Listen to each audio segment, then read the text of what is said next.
वह इस भीड़ को देखकर पहाड़ पर चढ़ गया और जब बैठ गया तो उसके चेले उसके पास आए और वह अपना मुंह खोलकर उन्हें यह उपदेश देने लगा। धन्य है वे जो मन के दीन है, क्योंकि स्वर्ग का राज्य उन्हीं का है। धन्य है वे जो शोक करते हैं, क्योंकि वे शांति पाएंगे। धन्य है वे जो नम्र है, क्योंकि वे पृथ्वी के अधिकारी होंगे। धन्य है वे जो धार्मिकता के भूखे और प्यासे हैं, क्योंकि वे तृप्त किए जाएंगे।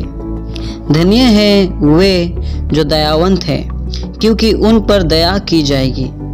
धन्य है वे जिनके मन शुद्ध है, क्योंकि वे परमेश्वर को देखेंगे। धन्य है वे जो मेल कराने वाले हैं, क्योंकि वे परमेश्वर के पुत्र कहलाएंगे। धन्य है वे जो धार्मिकता के कारण सताए जाते हैं, क्योंकि स्वर्ग का राज्य उन्हीं का है।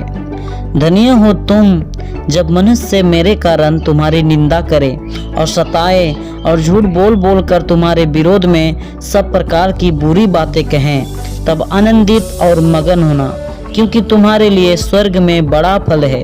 इसीलिए कि उन्होंने उन भविष्यद्वक्ताओं को जो तुमसे पहले थे इसी रीति से सताया था।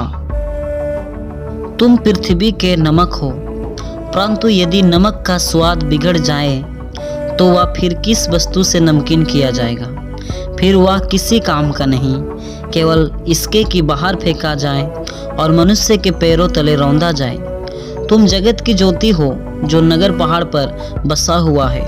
वह छिप नहीं सकता और लोग दिया जलाकर पैमाने के नीचे नहीं रखता, परंतु दीवट पर रखते हैं, तब उससे घर के सभी लोगों को प्रकाश पहुंचता है।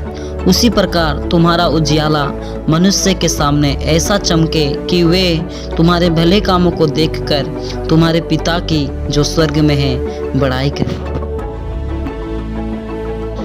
या न समझो कि मैं व्यवस्था या भविष्यद्वक्ताओं की पुस्तकों को लोप करने आया हूँ।